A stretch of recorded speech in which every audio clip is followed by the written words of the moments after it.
I used to work in asphalt and was paving a country road. I got positioned down the road about a mile from everyone else to control traffic.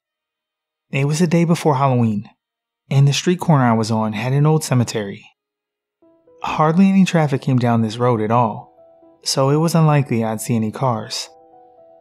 I thought the atmosphere was perfect, and was looking forward to a cool, relaxing autumn day, listening to podcasts. I was alone for hours. No cars, no coworkers, nothing. I started to get an uneasy feeling and started looking around. Then I saw it. In the cemetery. A giant black dog. Imagine a wolf-sized dog, head kind of low, fur so black you can't make out any specific features, and small, glistening white eyes. It was looking right at me. It was about 50 yards away. All my hair stood up, and I was completely frozen, fixated on this thing. Then it started to walk. And it wasn't walking right. It walked kind of how old dogs walk, shaky and hobbling, but worse than any old dog I've seen. It turned and started walking away. It went behind a headstone, and then it was gone. I stared, frozen for about 5 minutes, waiting for it to come back out, but it never did. I went and sat in my car for a long time, trying to rationalize what I saw. Maybe it was someone's dog? There aren't any homes around for a quarter mile, but maybe it wandered off. Where'd it go? It probably just walked off out of my line of sight. For my own sanity, I still don't think I saw anything paranormal. But man, it freaked me out.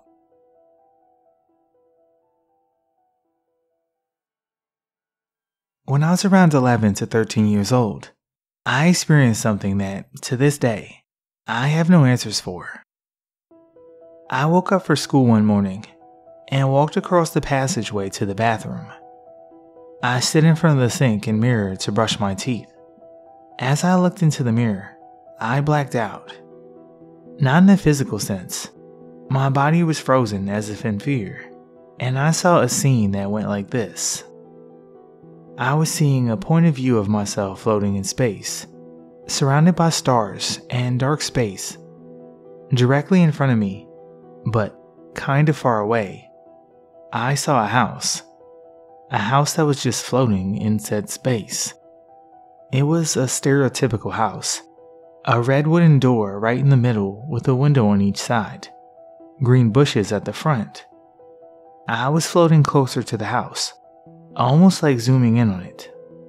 I got closer and closer, and when I got right up to the door, I opened it, and I saw this face of a woman with black hair. She was old, and her face made me feel fear like I've never felt before.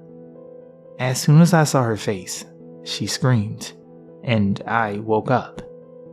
I was looking at myself in the bathroom mirror again. I was still frozen in fear, similar to the feeling of waking up from a nightmare and not being able to move or scream.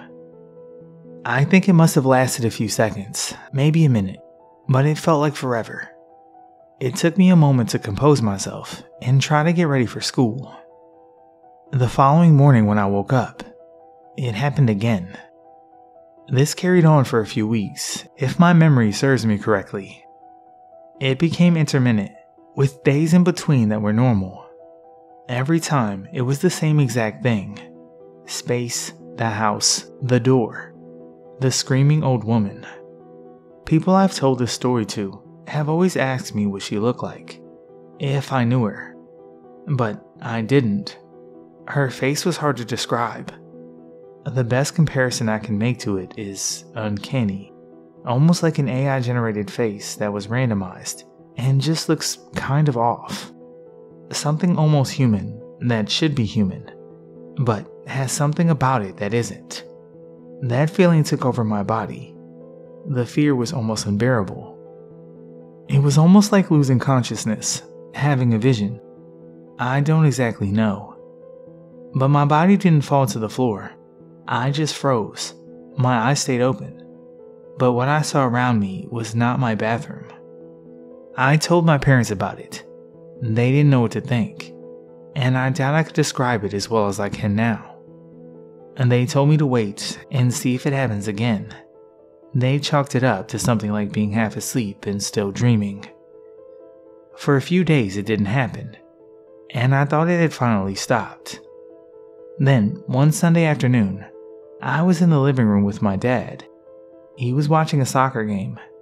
I was at the desk area behind the couch, packing some things away. And it happened again. The same as it always had. The fear, the freezing, space, the house and the woman. When I came around, I just cried. I went over to my dad, who noticed something was wrong. I told him that it happened again. It was now happening during the day, while I was very awake, and around my family, times where I should feel safe, which, in my mind, rules out anything about me being in a sleep-wake state, or still dreaming. They took me to a doctor, who listened to my story, and also didn't really have any answers. He told me to wait it out. After seeing my doctor, it didn't really happen for a long time. I thought that, maybe, really explaining it to someone might have released whatever hold it had on me. About a year or two later, we relocated overseas for my dad's job. I was 14. The last time it happened was the first morning we moved into our new house. Since that day, it hasn't happened again. I'm now 27 and still have no answers. If anyone has any answers for me, or has had a similar experience, or maybe can refer me to a space or community where I can find answers about this, please let me know.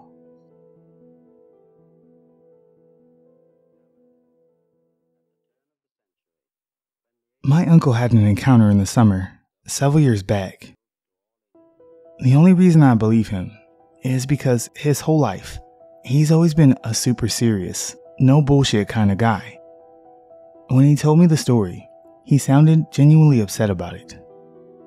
He's a long-haul truck driver and was stopped on the side of the highway in a heavily wooded area. This was somewhere several miles in the middle of nowhere, but he said it was closest to Reed City, Missouri. I can't recall what he said he was doing, but he had to fix something before he could take off. Also, he didn't have a trailer at the time. He had just gotten done fixing up his stuff and was about to climb into his vehicle when he saw a deer come towards him from the tree line. He said it looked like it might have been running from something. He assumed it might have been a bear. He was just getting ready to leave when, suddenly, he sees something looking at him through the passenger side window. He described it as having jet black fur and bright yellow eyes, as well as vicious-looking, snarling teeth. It was so close to him that he could see its fur blowing with the slight breeze that was coming through.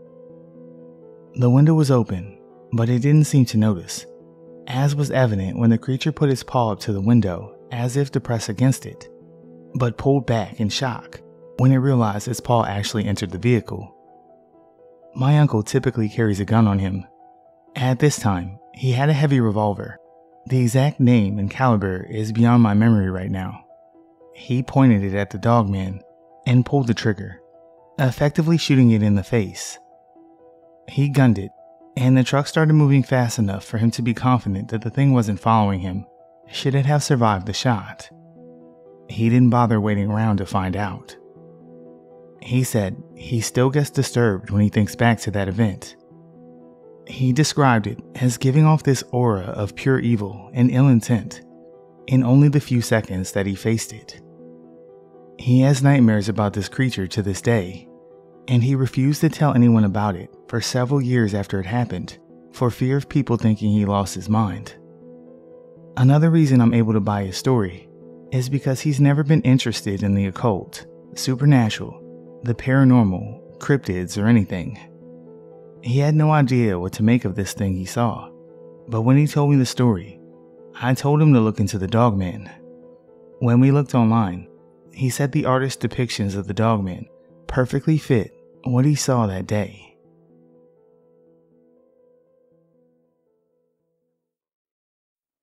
I was running late for work this morning while my wife was tending to our 1-year-old, who's sick with a cold. She asked if I could stop at the Walgreens down the street to get some cough medicine.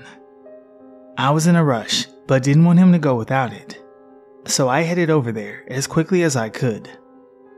My wife and I were on the phone as I was driving and pulling into the parking lot.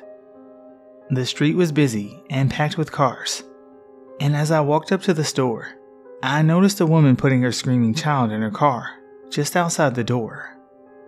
My wife was reminding me which medicine to buy as I checked my phone for the time, and that's when it got weird. The second I walked into the store, my phone turned off, and the call dropped. The sliding door closed behind me, and the entire store was empty. The lighting was different than what I was used to, fluorescent and cold. There was no one at the front, and no one in any of the aisles that I could see. I turned around to look outside, and there were no cars in the street, not even the woman who was just there 5 seconds ago. I actually said, "Hello?" Like this was some sort of horror movie. The entire store was silent, and I go to grab my phone again to film this in case no one believed me, and of course it won't turn on. I turn the corner down a random aisle, and just like that, there's people there. The lighting is different now and warmer. There was even music now. I turn to look at the front, and there's a customer mid-transaction at the checkout. My phone starts working again, and my wife is calling me. She tells me it just went silent and said call failed. I stood there for a minute, but I realized there was nothing I could do but buy the medicine and go on with my day. I don't know if this was a glitch in the Matrix, odd and coincidental timing, or just some weird parallel universe type stuff, but all I know is that it was strange as hell, and I didn't really know who else to tell this to.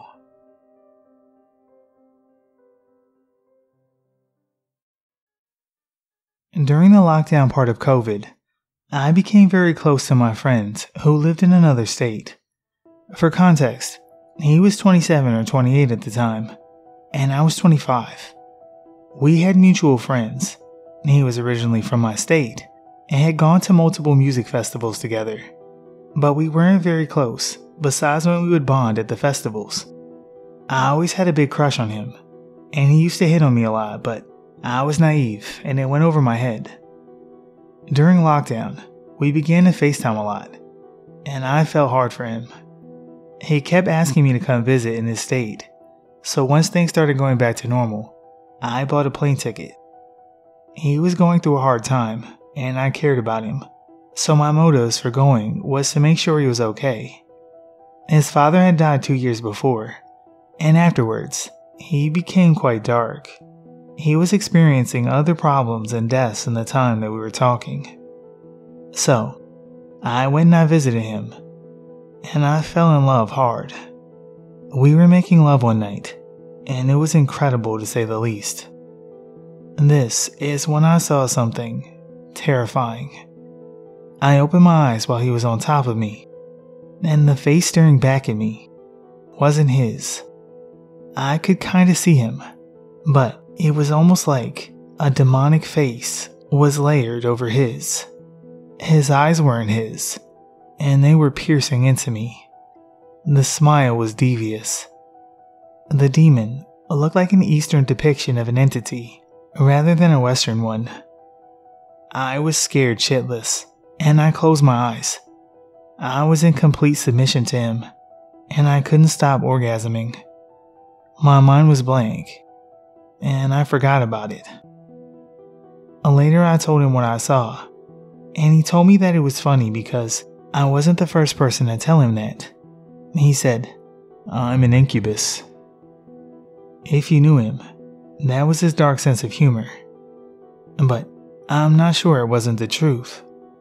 I won't go into his character because he was a tortured soul and it's complicated, but I ended things a week after I got back from visiting him because he betrayed my trust.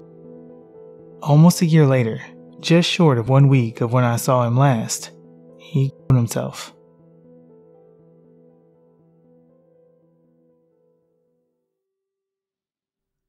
This happened back in February, and I just want to know what I heard. My boyfriend and I, and a couple of friends, decided to try winter camping, and threw together a quick camping trip. We got to the park late, and ended up camping 2 miles into the park, directly on the trail. Everyone else fell asleep quickly, but I stayed up. I'm already wary of the woods, and didn't love that nobody put their food up. This is the Appalachian Mountains, and I wasn't too crazy about waking up to a black bear that was looking for food. At about midnight, I heard what sounded exactly like the Nazgul screams from the Lord of the Rings movies. It sounded like one scream, and then others joined in until it was one very loud scream from many voices, and then died off. It made the hair on the back of my neck stand up, and I immediately woke up my boyfriend and begged him to stay up with me all night. He thinks that we heard coyotes, but I have never in my life heard coyotes make that sound. We weren't near any towns. It sounded like it was on the top of the mountains, where it's all woods, and we were camped at the base. The only thing I can think of is sirens, but I've never heard sirens like that, and don't see why there would be multiple. And it sounded too animal-like. It also wasn't an elk. We don't have them in our area, and even if we did, it didn't sound like the elk audio recordings I'd listened to. I'm open to natural explanations. I just don't know of any naturally occurring phenomena that sounds like a bunch of people screaming.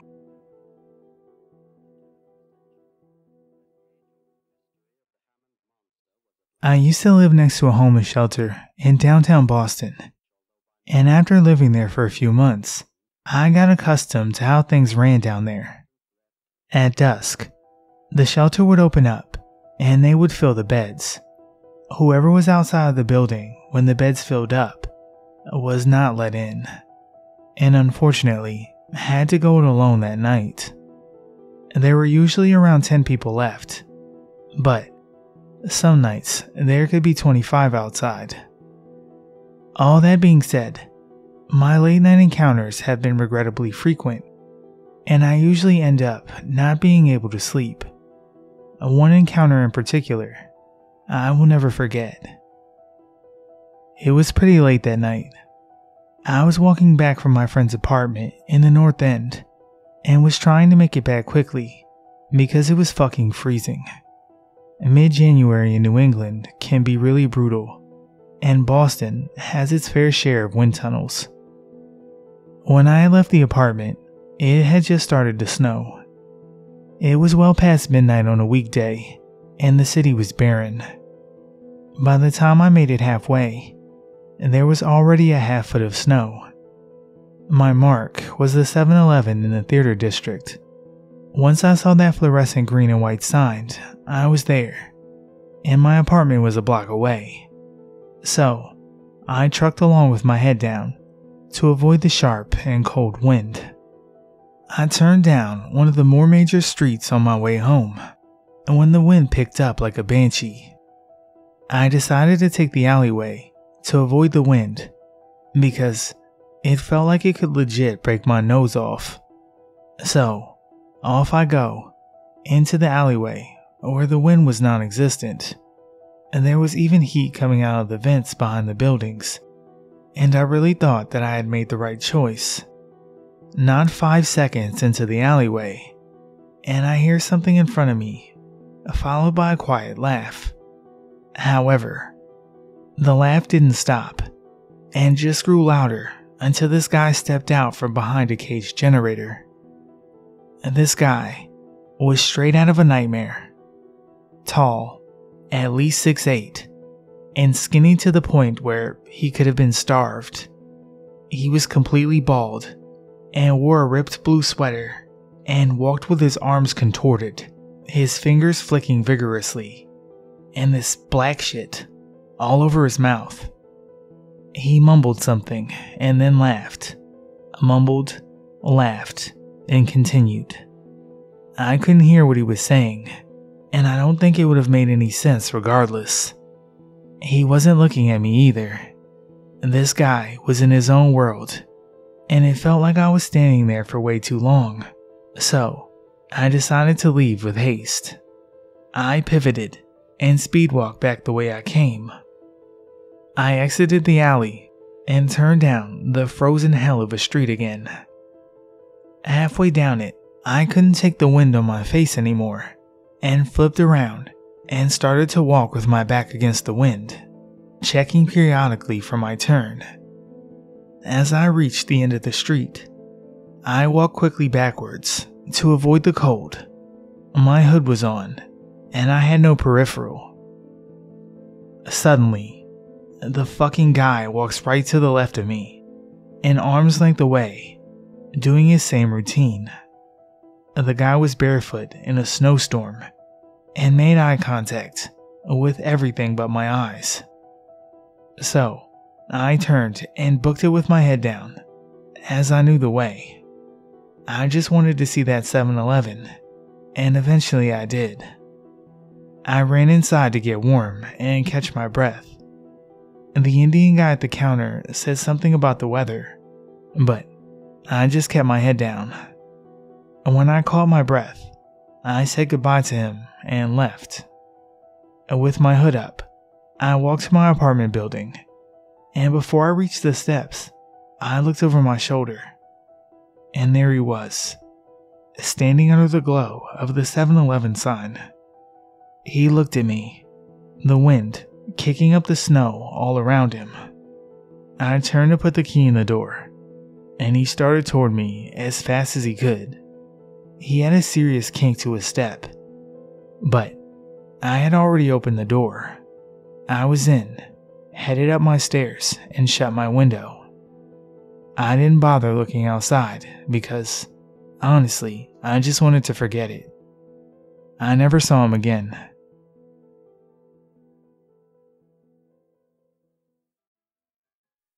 When I was 18, back in 2005, my mom was giving me a ride to work. My car had been impounded for something stupid, and I had to wait 30 days to get it back. In the meantime, my mom was giving me rides to work. On Saturdays, I worked morning shift, so I had to be at work by 5 a.m. This means we had to leave the house no later than 4:30. It was still dark outside, like pitch black, and very cold. And that morning, as my mom was driving, off in the distance, I could see a figure getting ready to cross the road, basically jaywalk in front of us. As we got closer, I could see it was a young girl. It looked like she didn't have any shoes on. A long white tee, like if she was wearing a man's white t-shirt. It was big on her. It looked like she had no pants on, but you could just barely see that she had these short jean shorts under the large shirt. Like the kind that used to be pants, but she cut them off herself. And like I said, she wasn't wearing shoes. My mom started talking shit, like, what kind of girl walks around the streets at this hour dressed like that? The girl was now walking in the middle of the street, extremely slow, to the point that my mom had to stop about 10 feet away from her, because now she was blocking us. And when my mom stopped, the girl came to a complete stop. But she wasn't facing us. She was facing the direction she was crossing, which was from my right to left. As we had gotten closer, I could see that her skin appeared to be bluish gray, and her hair was jet black. It looked wet and tangled, like she had just gotten out of the shower. My mom was about to honk at her when she slowly turns her head and looks right at us. Her hair was covering her face. She looked kinda like the girl from The Ring. And then, this part I'll never forget. She slowly brushed the hair from her face, and she didn't have one. It was just all smooth, like Slenderman. No eyes, no mouth, and no nose. It just looked smooth. My mom started to have a panic attack. I literally felt my heart drop. I was now focused on calming my mom down. The girl looked at us for like 2 or 3 seconds, and then she took off running. It didn't move at irregular speeds or anything, just like regular running. I've never seen anything like that in my life. To this day, my mom and I can't explain what that was. I guess I'm sharing my story in hopes that maybe someone else has seen something similar. Something without a face.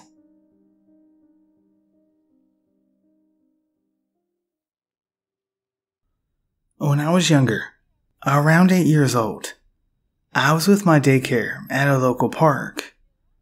We had to stay in a field that was lined by the park's forest, and our options were to play soccer or to walk laps. I chose to walk laps. While I was walking, I heard a woman say hello, and I looked over. There was a small, old woman, like a grandma, just off the trail. She was looking right at me, and I just remember thinking she had really cool eyes, and it made me stop walking. She seemed really kind, and growing up in my community, my mom always told me to find a grandma if I was scared, so I said hi back. She held her hands out, and she had the biggest orange butterfly spread across both of her hands. I assumed it was dead because it wasn't moving at all.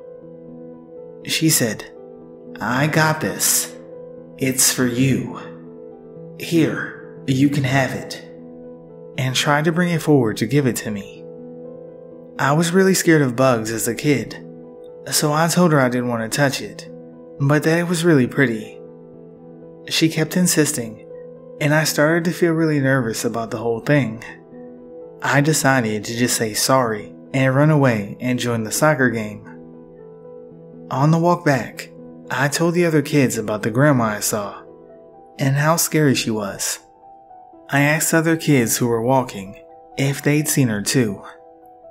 They all said no, and that they didn't know what I was talking about, but that they did hear me talking, but they didn't see who I was talking to. I told the daycare people, and they said that we don't have those kind of butterflies around here, and that I was just imagining things. But I definitely wasn't imagining her, or what happened. I've thought a lot about this old woman since then, and how menacing she seemed, but how harmless she looked. Maybe she was just a weird old lady and that no one else saw, but it just felt different. Thanks for listening.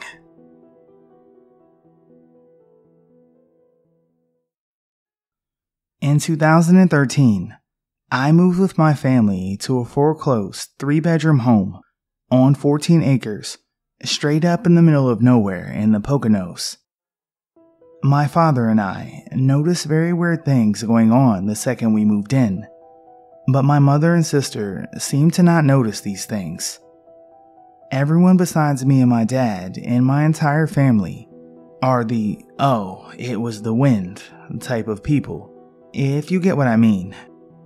Not going to go into everything that happened there, as it would fall under a different paranormal thread. There is some evidence that the entire area of where the house is located is haunted, as it allegedly sits on a Native American burial ground. Cliché, I know.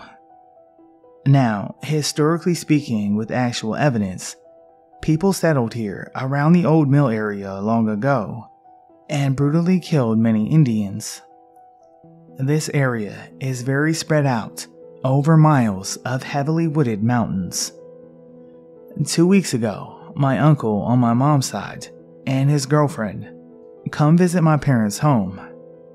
They do this quite often, as my parents always have people over for beer games, bonfires, etc.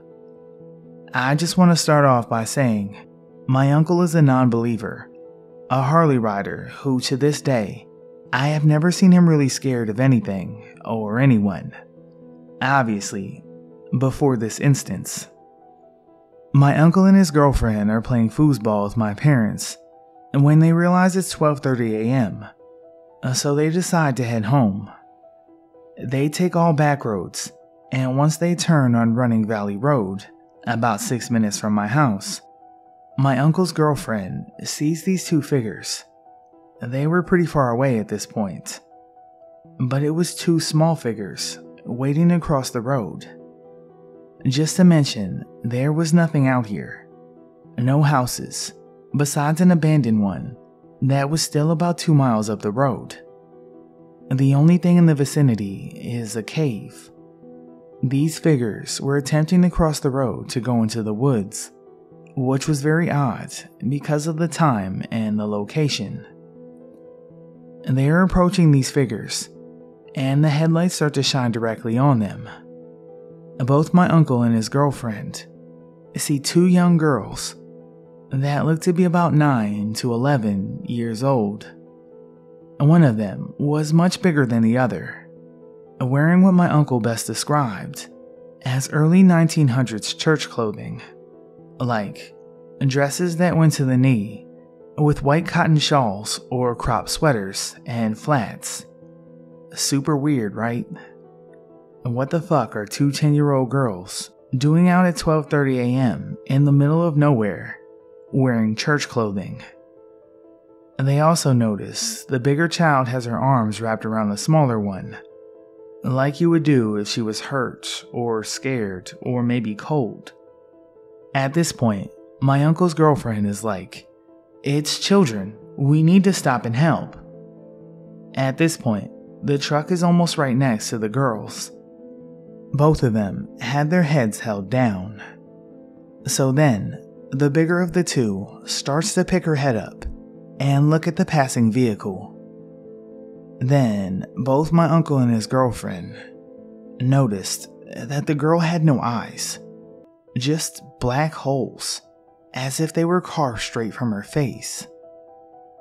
My uncle's girlfriend says, "What the fuck was that? You see that, right? Oh my god, turn around and go back right now." My uncle, scared shitless, takes the fuck off, flying down the road to get home. They get back to their house and get into an argument because she wants to drive back and see if she can find them. She grabs her own car keys, and my uncle basically says, "You're not going back there. Hell, we're never going back on that road again." He calls my parents in an extreme panic and tells them, and they start bugging because they know that he would never lie or be that freaked out if it wasn't warranted. So, my mom starts to tell me about everything. Mind you, my family knows nothing of black-eyed kids. They've never heard of the phenomenon. I sent my mom an article to forward to my uncle with some of the basics. You know, young kids, no eyes, dreadful feeling, sometimes outdated clothing, hitchhiking, or at your door looking for help, etc. Now my whole family is bugging. Sorry for this being so long. I wanted to give all the info. Please let me know what y'all think, or let me know if you experience something similar to this.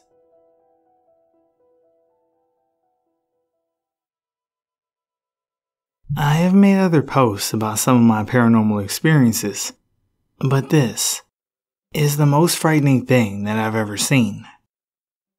And this happened when I was about 7. The year would have been around 2003. We lived in an apartment at the time, and I was asleep in my room. I woke up and walked into the hallway to go downstairs, but I stopped because I saw my parents and little sister sitting in my parents' room on their bed. The way their room was set up, the foot of the bed was in front of their doorway, so I was facing them. They were all sitting straight up against the headboard, with their legs out on the bed, and when they saw me, they didn't speak, but they started frantically waving at me to come in the room, like they were really excited. They had these huge smiles. I started to run into the room to see what was going on and why they were so excited, but as soon as I hit the doorway, I felt this overwhelming dread. And that was the first time in my life that I experienced that kind of fear. I stood in the doorway watching them, too horrified to move. They stopped waving, and their smiles kept getting bigger and bigger and started to look very exaggerated and unnatural. Their eyes turned solid black, like holes in their faces. Then they started getting up. Without changing their expressions or turning their faces away from me, the dad doppelganger stood up from the bed and started to walk towards me, while the sister and mom doppelgangers leaned forward and started to crawl down the bed. Their movements looked almost mechanical. It was very inhuman. I watched until the dad had made it around to the foot of the bed, and the mom and sister were starting to step onto the floor. Then I ran out of the room and downstairs.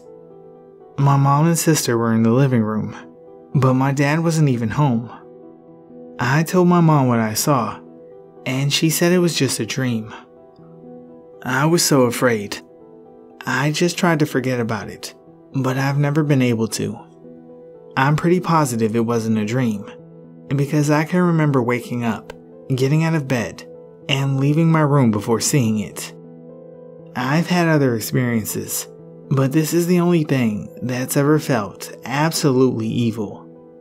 As an adult, I occasionally have sleep paralysis and even dream loops that can get pretty scary. But I wasn't a kid who had a lot of nightmares, and that's the only time I can recall ever acting like that over something.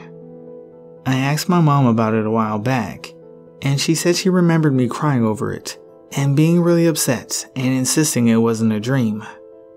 I'm not sure if these things would be considered doppelgangers or some sort of mimic energy, and I have no idea why they were there or why I saw them.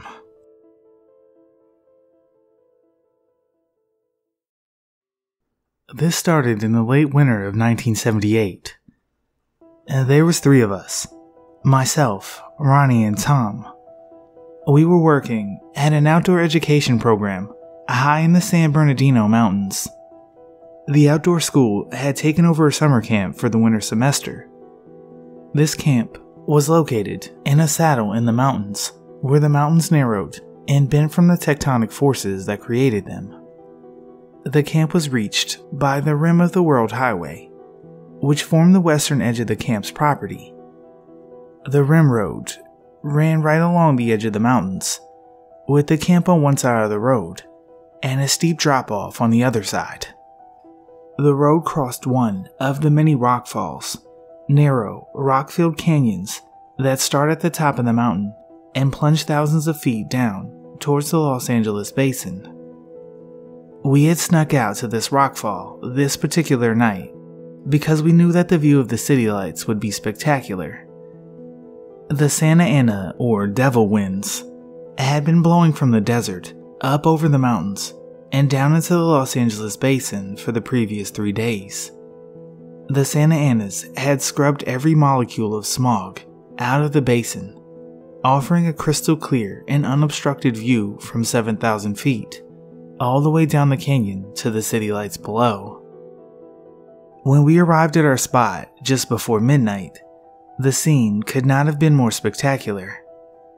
Standing on the other side of the highway, in a small paved pullout, the city lights were spread out in front of us like a giant, multicolored carpet of glowing geometric shapes. The major thoroughfares were lit up in different colors, depending on the jurisdiction's choice of streetlights. Red and white moving snakes of traffic could be seen thousands of feet below. Even at this time of night, we could see all the way down to where the lights ended, and the Pacific Ocean lay in darkness. We stood in a loose circle, myself, Tom, and Ronnie, huddled up and excited about the amazing sight below us. Ronnie was the one that got down to business, pulling out one of his famous hand-rolled joints. He lit it, as per tradition, and took one hit of it, waving it in the air as if he was telling a story. Following the red, cherry arc through the air as Ronnie gesticulated is how I first noticed a bright, orange-white light coming over the top of the mountain behind us.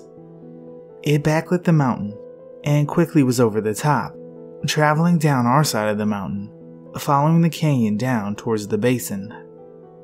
We all noticed the change in brightness and turned toward its origin.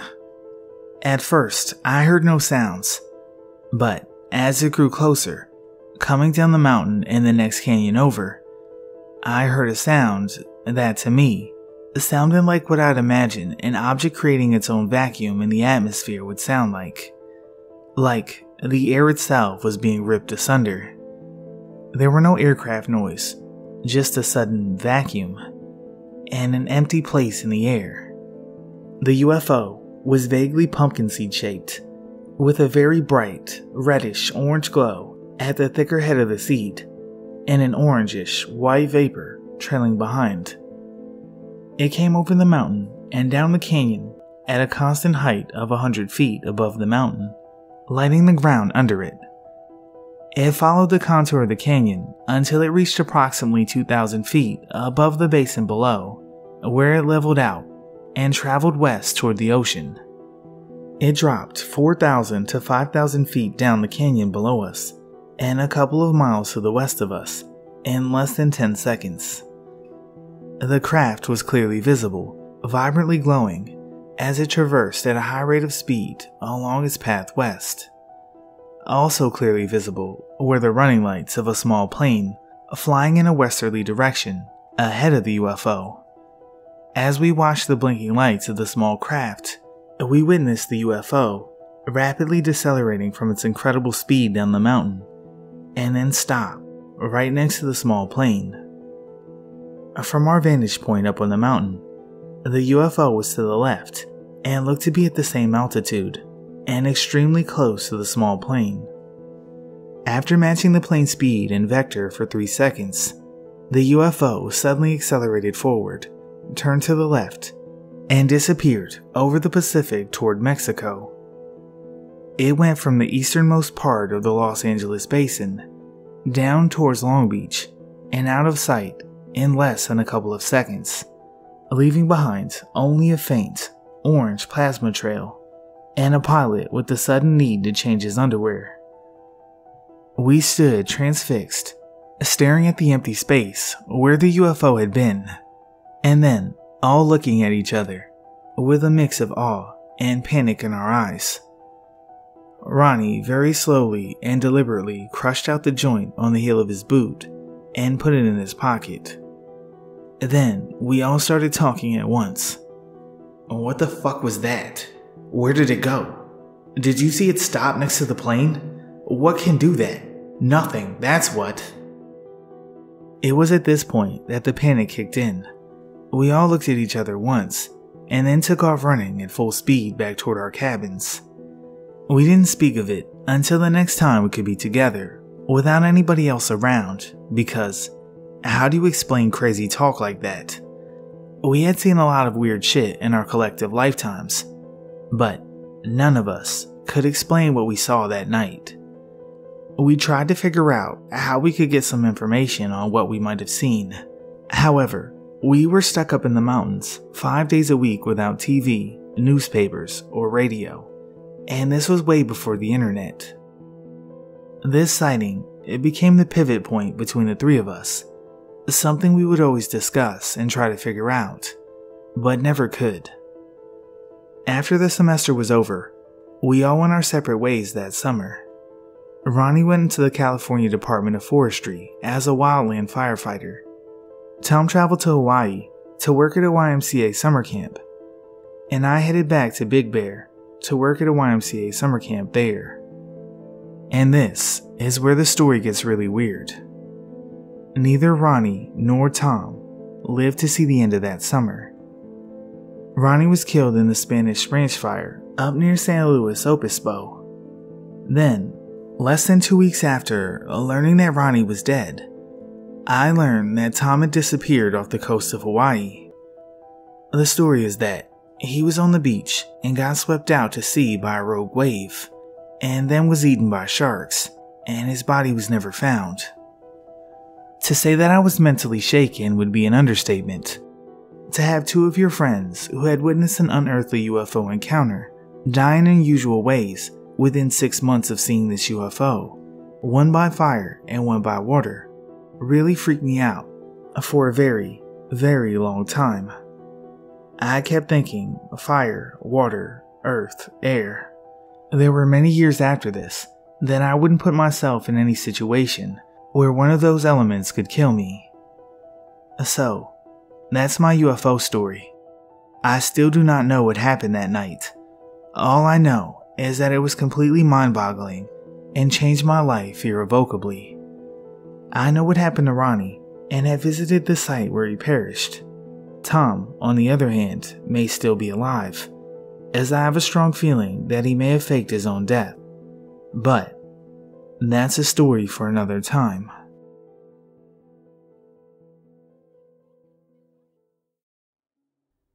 Between the two of my parents, I've always been closer with my father. He's warmer, more in tune with his emotions, and has always shared similar interests and beliefs with me. Not to say that I don't appreciate and love my mother for her stoic pride and strength, despite her coldness. Anyway, one day a few years ago, I was driving with my dad in his truck, swapping stories with him. Since he's my dad, and he was there for most of my stories, it was mainly him telling me about stuff from his younger years. I'm a huge cryptid fan. Bigfoot, Mothman, Chupacabras, you name it. So, naturally, I asked him if he's ever seen anything strange, or had experienced anything paranormal. It started out lighthearted, talking about weird shadows he'd seen, and the fact that he believed in ghosts and aliens. My mom doesn't. Once he mentioned aliens, I told him about the 2 encounters I had had. And after I told him, he seemed off, to say the least. He was quiet for a minute, and then he said, "Don't tell your mom I talked to you about this. She thinks I'm lying, and she'll get upset if she knows that I told you." So, of course, I tuned in big time. He told me that he looked dead into the eyes of something that was not from this earth or plane of existence. One night, many years ago, he and his buddies were out driving in his old pickup. We're from the deep south, so he was driving through endless woods and fields near his uncle's house. They were chatting and driving until they saw it. He said it all happened in a matter of minutes, but felt like it was hours, like time felt drawn out and non-existent. He slammed on the brakes. A giant, saucer-like machine was silently hovering just above them and directly in front of them on the road, entirely still and motionless. He said that that was one of the scariest parts, that a machine that huge and that intricate, it was covered in impossibly bright and vibrant lights, made of a material nearly incomprehensible in texture and shape, could make no noise at all. Around the entire craft, in a band-like shape, he could tell was some kind of one-way mirror or window. He couldn't see into it, but he could feel in his bones and in his core that something was staring him right in his eyes. He was paralyzed from it. He felt entirely known. He didn't know how, but he knew in his gut that whatever was looking at him knew his entire past and everything about him. It knew his name, and it had known him for a long time.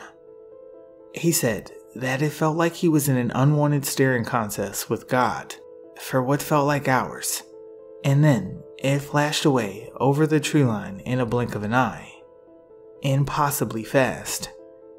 He checked the clock, and only a couple of minutes had went by. He and his friends were horrified, obviously. They collected themselves and drove full speed to his uncle's house to ask his aunt and uncle if they saw it. They did, and they were pale in the face and acting very off. Moments later, it appeared in the tree line by their house. It sat there still for a couple of minutes, daunting and threatening, like a warning to mind their own business and that they were being watched. And then it was gone, never seen again, and he and his friends and family agreed to not speak of it again to each other, to make sure that they could get some sleep. However, the worst was yet to come for them. In a separate story that had nothing to do with the UFO, he told me this one afterwards. He stopped himself, and I had to coax him into telling me. I promised that I wouldn't call him crazy. He had never even told my mother this story. This second story chills me to the bone and makes me afraid that my family is being followed by something that we don't understand. I know that it's true too, because my dad is extremely jovial and lighthearted, and when he told me this story, he looked like a scared little boy. He teared up and looked visibly shaken. Mind you, I've never seen my dad scared, or ever even cry before. But my dad made me promise that I wouldn't tell anyone this second story. I have to keep it until my grave. He's afraid that, if I speak of it, it will make things start happening around him and I again. I'm sorry for being such a tease with it, but I can't speak of it. I haven't even told my boyfriend of 2 years. Not a soul until I die. I only mention it so you know what my dad told me was true about what he saw out in the field by his uncle's house. I can't help but wonder if my family is specifically being followed or watched by someone or something. It would make my personal experiences with the paranormal and unexplained make more sense. But I will never know for sure.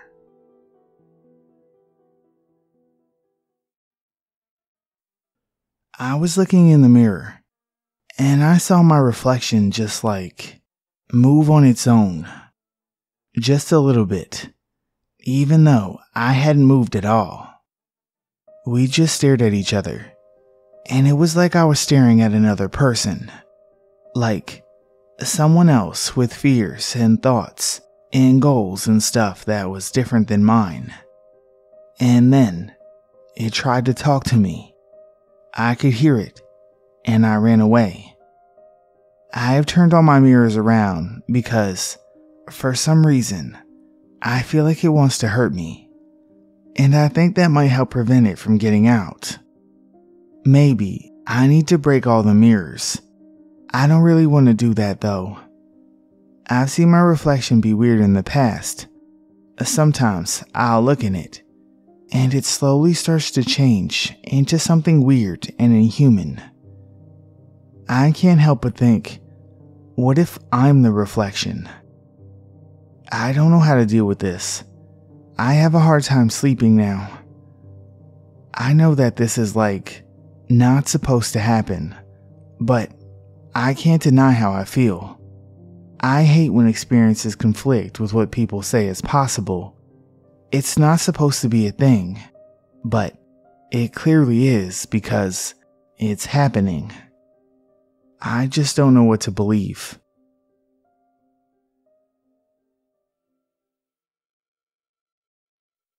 And this happened in 2016, when I accompanied my paternal uncle to Goddess Temple, located in Uttar Pradesh. My aunt had been stuck in labor for quite a while, and someone suggested that she may have fallen victim to a tantric ritual called bandhan, binding, and that causes delay in childbirth. My uncle knew a priest in the temple who was considered to be adept in occult sciences and had reached out to him for help. We met the priest, who was dressed in a modest saffron robe and had an air of humbleness around him. I could never imagine what was going to happen in the next few hours.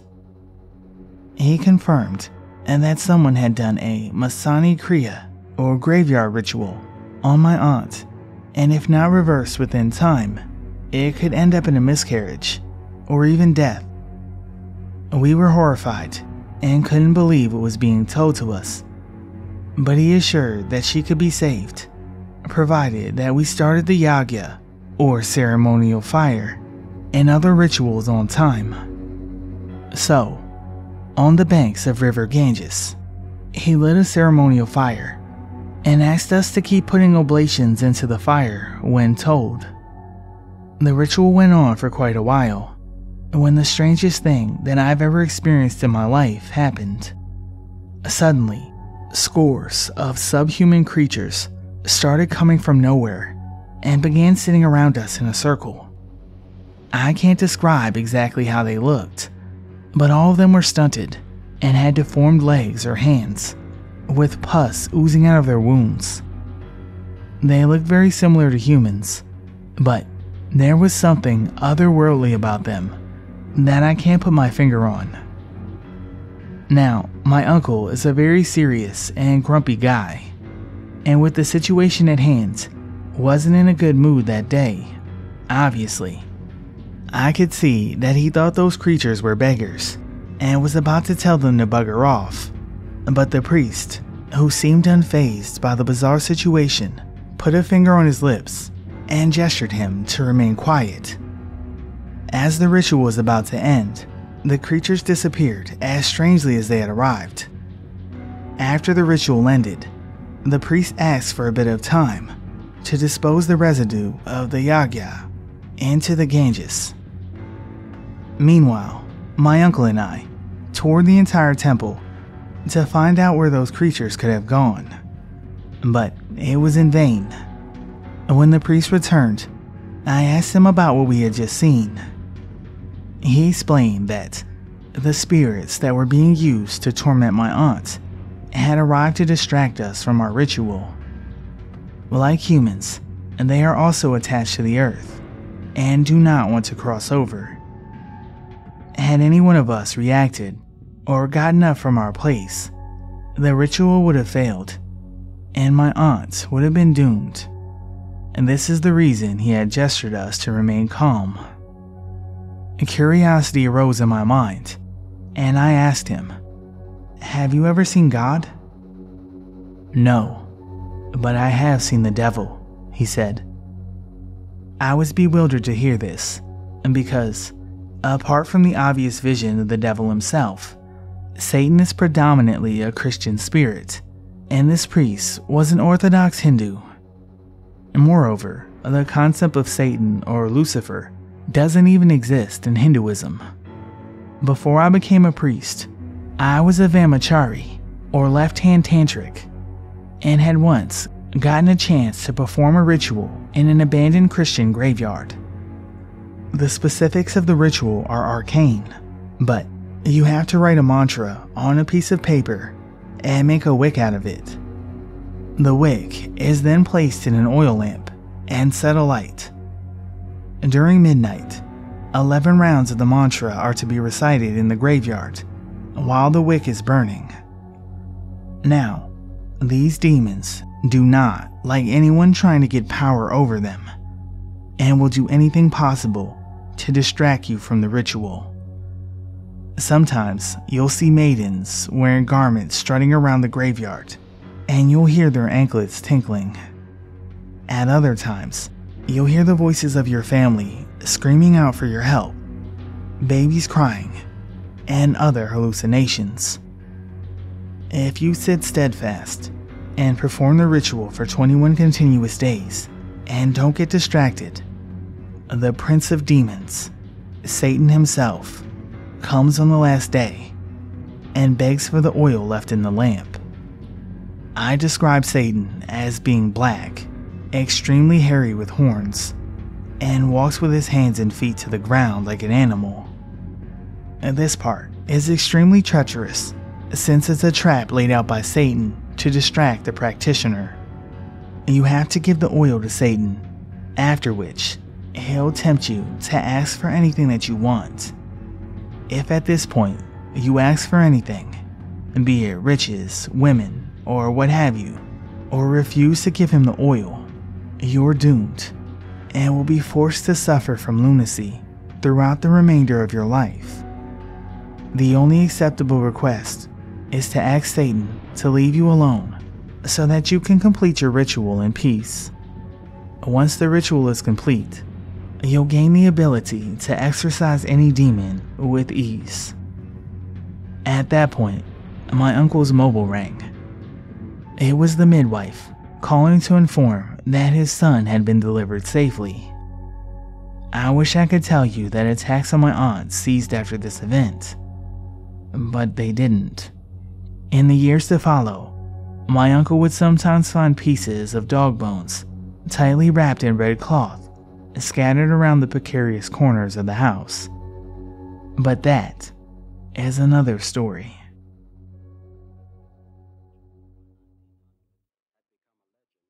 Before going into the story, I regretfully did not keep the photo, but I wish I did. I promise that this is a real event from my childhood, and it has stuck with me for probably 15 years. This isn't some creepypasta or anything, just a recollection of what happened, so bear with me. When I was a young kid, a friend and I were camping in his backyard.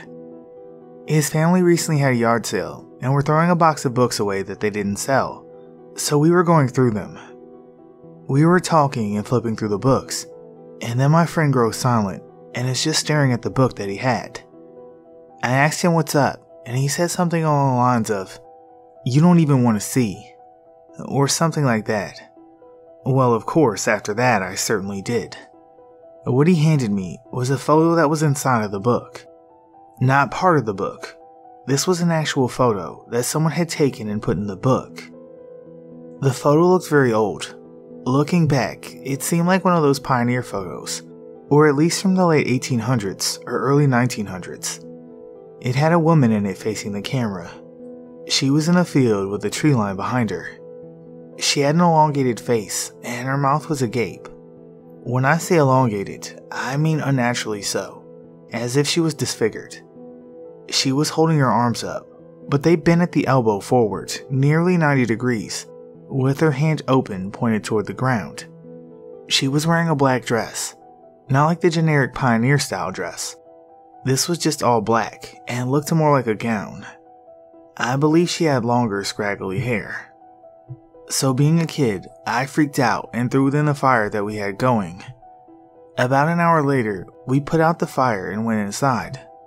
The next day, we woke up to clean up our mess in the backyard, and the photo was still intact, burnt, but you could mostly see what was on it. My only explanation is maybe it landed on the edge of the fire pit, where the fire hadn't reached and got mixed in with the ashes when we put it out. Even more freaked out, the photo was ripped up and thrown into the ashes, and we never really talked about it after that. I've tried to find something similar to this photo online, sporadically, and I can't. I was too young to really analyze it, so looking back, I don't know if it was some photo for a horror or art project, but at the time, it was pretty terrifying.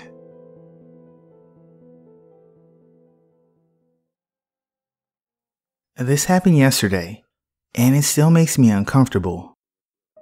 I was at the train station, on my way back from work, when I saw this couple.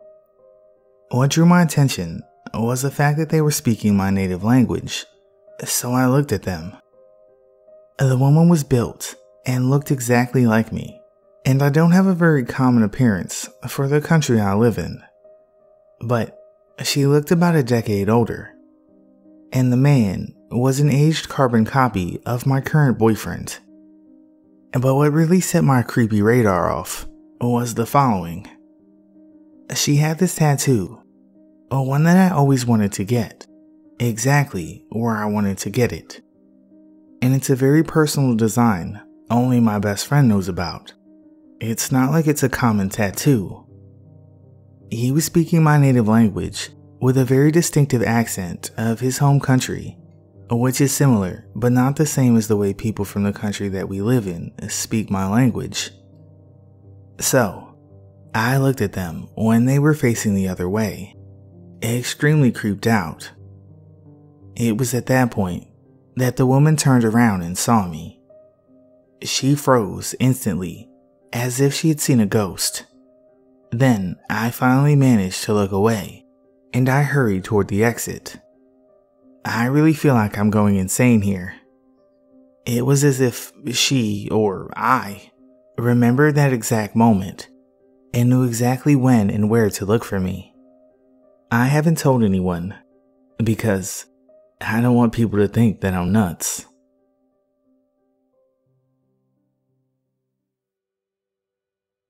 My friend introduced me to a friend of theirs.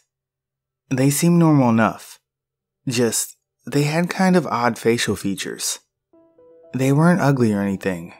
Their face was just very doll-like. Large prominent eyes, triangle-shaped face, and a button nose.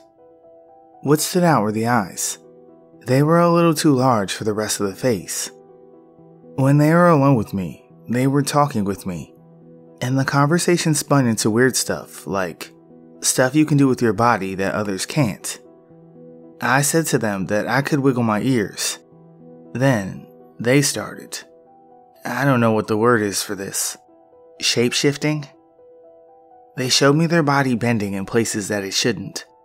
Like a broken arm, dislocated wrist, and this thing where they quite literally tied themselves into a knot by tying their feet behind their head while they were lying down.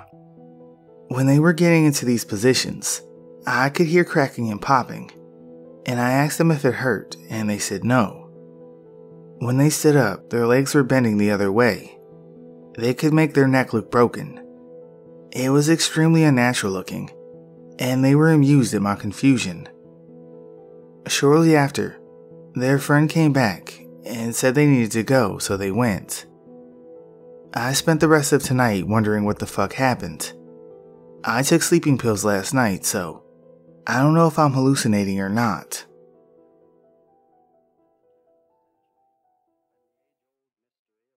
I'm a wildland firefighter with the Forest Service. Not my story, but from an old supervisor of mine that I believe completely. The setting is 2004 or so, Hells Canyon area of Middle Idaho. His crew had been working all day on an emerging incident and were going to be working through the night as well. Being the assistant superintendent of the crew, second in charge effectively, he was out ahead, scouting on an ATV.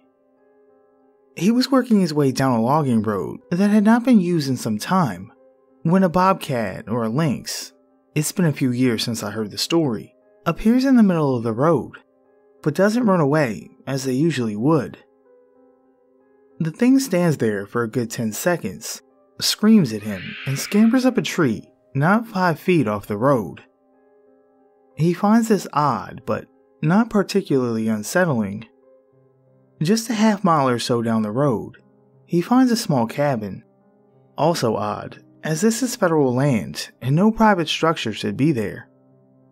Upon investigation, all the windows had been boarded shut tight, and someone had done a good job of doing so. The door had been punched out and secured to a hole drilled into the log frame by a chain.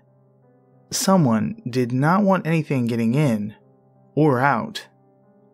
Peering through the hole in the door, he can see that everything in the house is upset. This has him kind of unsettled, so he hops on his ATV and heads back up the road. Well, here's where it gets really interesting. Right where the bobcat had been, now stands a Native American woman in a badly tattered nightgown and bare feet. Just standing there.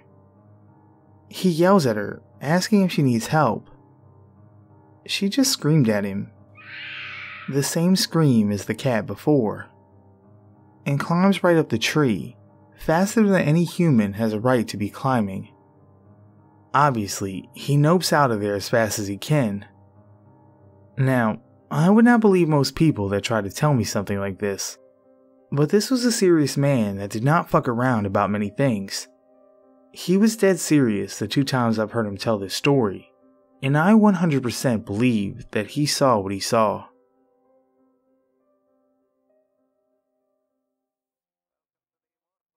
So, over the course of my life, I've had several paranormal experiences, most of them fairly minor. A few stick out to me though. I think about this one in particular a lot, because I've never heard of anything similar to it. I've always been a night owl, and I've always had trouble sleeping normally or staying asleep at night. This is only relevant because the times I've seen this entity for certain were very late at night or early in the morning. The first and clearest time I saw it was when I was an adolescent. I'm really bad with dates and times, so I don't remember what age specifically, but probably when I was about 13 or so. I'm 21 now, so it wasn't recent. It was around 2 or 3 a.m., and I randomly woke up. This is normal for me. I decided to get up and get a glass of water. The door to my room is at the end of a horizontal hallway that has a bedroom on each end, a door to the bathroom door in the middle, and an archway right next to my bedroom door that leads into the living room. I go to the kitchen, do my thing, and then I go back. As I opened the door and entered my room, I kinda turned back as I was closing it, and at the other end of the hallway, right in front of the closed door to the other bedroom, I saw something. It was standing in front of the closed door at the other end of the hallway. It had a completely blank, pure white head that really stood out in the dark. No face or ears. Its neck and body were black, and for lack of a better term, uniform and shapeless. It almost looked like it was wearing a long poncho or cloak or something. It was average height, maybe a little on the tall side, but not inhumanly so. Its neck was black too, so the only non-black part of it was the head. It also looked solid, and not ethereal in any way. I looked directly at its face for maybe 5 seconds, and then I closed the door on it. I freaked out about it in the morning, but at that moment, I felt calm, but definitely weirded out. I fell asleep an hour or so later without any further incident. The next morning, the first thing I did was check out of the hallway to make sure there wasn't something in front of the door or hanging on it that I could have mistaken for something unnatural. And there wasn't. I didn't get any particular feelings from it, one way or another. It didn't feel like it was a threat to me, but it didn't feel benevolent either. But I did feel like it was looking at me when I was looking at it. I've had many other strange things happen to me in this house after that, and my mother and father have also experienced many, again mostly minor, paranormal things that align with my own experiences. Enough that my mom has gone from someone who didn't really believe in the paranormal to such a staunch believer. But I never saw anything that I was certain was this specific entity again, until about a month ago. I know the exact date and time this one happened because I actually made a note in my phone about it right after it happened. It was on May 19th at 5:43 a.m. So, I get up to get a snack after an accidental all-nighter. As I was looking in the pantry, I saw something weird out of the corner of my eye. I looked up, and peeking around the corner of the kitchen entryway wall at me was that same blank white head. Right after I looked at it directly, it moved back behind the wall and disappeared. This time, it startled the hell out of me. Enough so that I actually waited in the kitchen a few minutes, since I had to walk past where it was to get back to my room. It still didn't give me any bad vibes though, it just made me jump. This time, I could tell for sure that it was solid, because the light from the window reflected off of it. What I really want to know is this: has anyone ever heard or encountered something similar? I've never seen anything about a non-fictional entity with a blank white face, and my half-assed Google search about it didn't turn up anything. If anyone has any ideas about what this might be, I would love to hear them.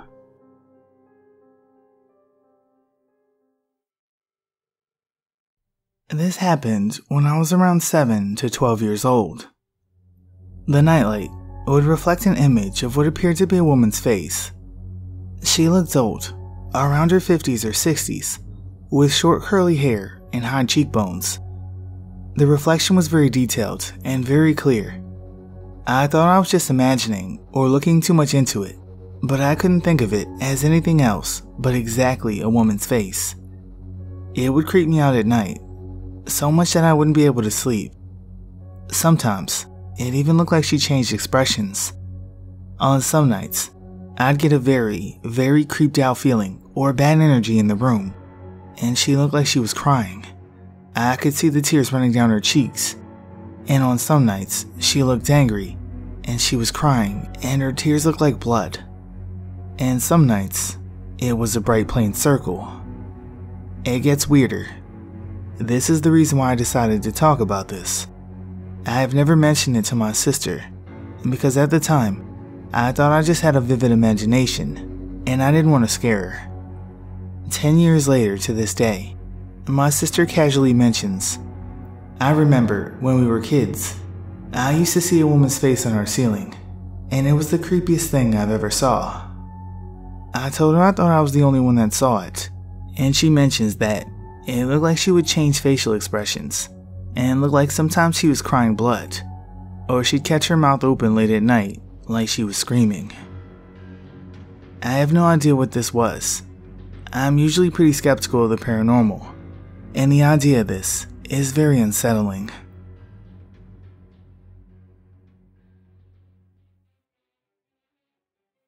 After recently moving out of our previous house, and with no incidents in the month since moving, I feel like I'm ready to share my story. Essentially, in the house my family used to live in, there was some sort of entity that could shapeshift and look like, or mimic, people and animals.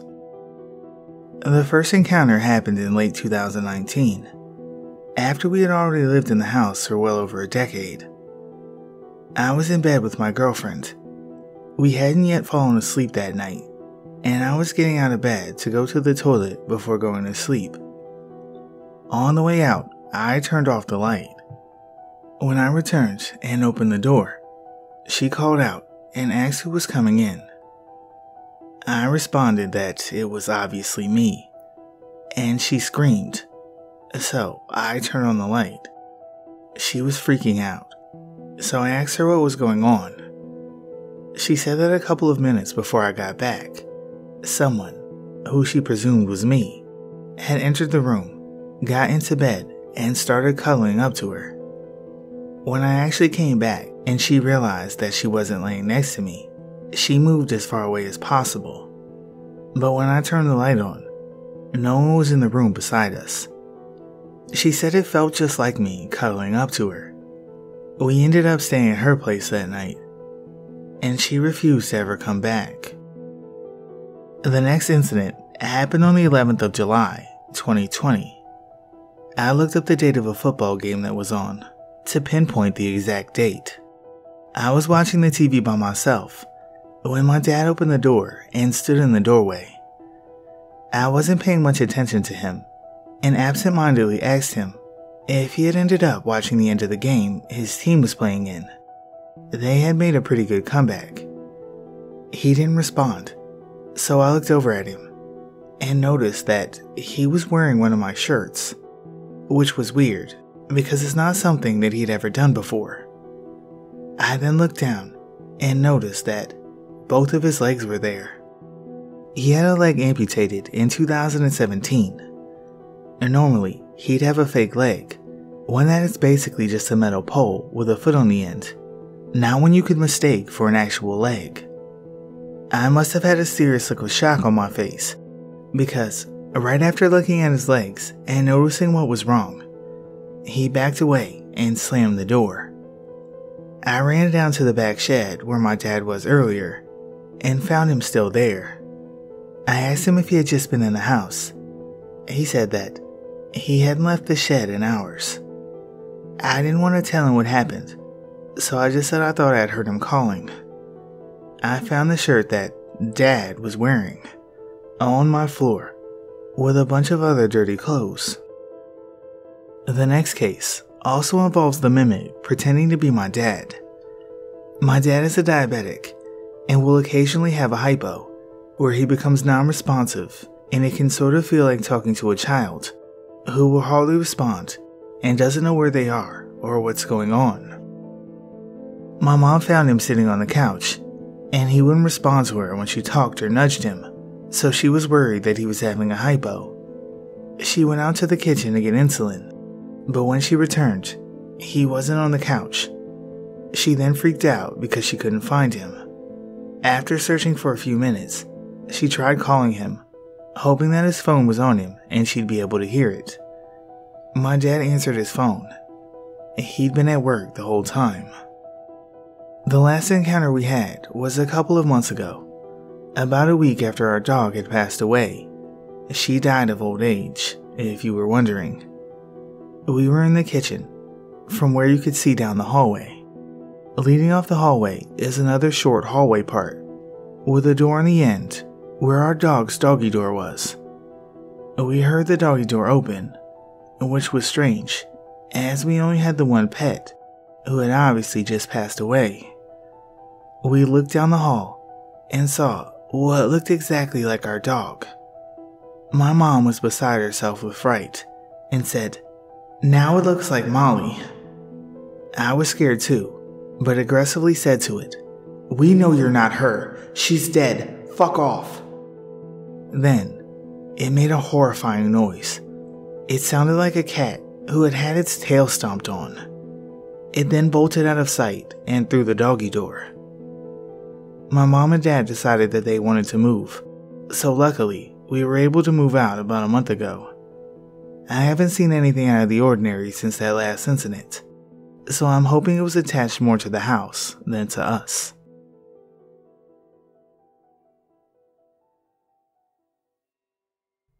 I was maybe 8 or 9 years old. Me and my little sister, 2 years younger, shared a room, and we had a bunk bed. Me being the oldest, I had the top bunk. One night I woke up. It was dark, but the bed faced the window, so I could see the street lamps outside, giving the room some light. And I saw, sitting by my feet, staring at me, some black figure, almost childlike in appearance, but with glowing eyes. They were glowing black. It looked like it was made out of darkness. I don't know how to describe it. I was so confused and scared. Just a feeling of ice running through my spine. It tilted its head and then smiled at me. And suddenly, my sister starts to scream her lungs out.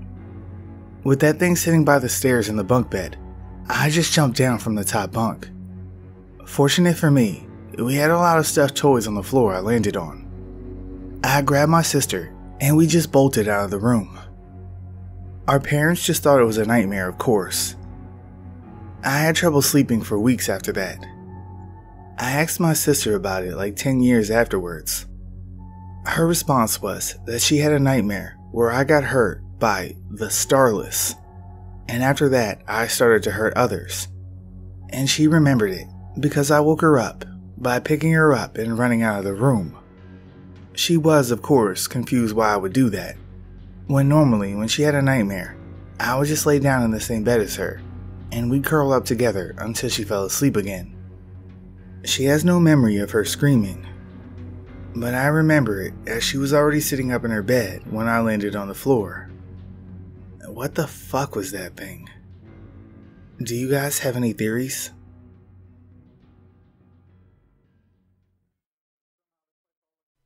I figured this might be the place to post this.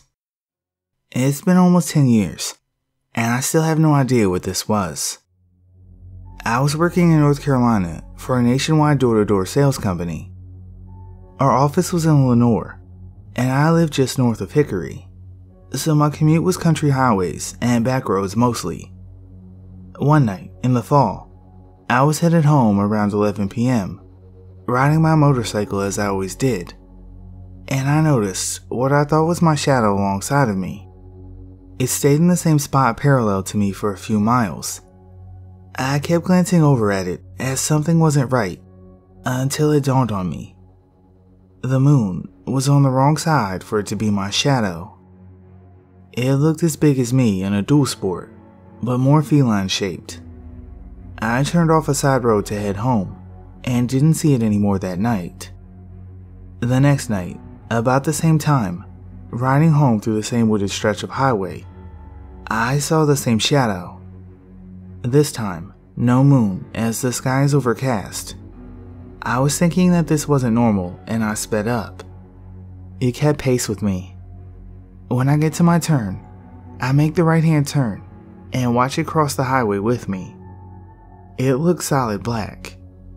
I would say it was built more like a large breed bull than feline, but the size of a lion or tiger. I noped the hell out of that area and got home faster than usual, and never saw it again. I asked around to coworkers and customers about any local tribal legends or stories, but no one had heard anything like it. Any ideas? This was early autumn, just east of Lenoir, North Carolina, which is northeast of Asheville, maybe 45 minutes to an hour. I've seen unexplainable things before and since, but this one just had an uneasy feeling about it. Thanks for listening.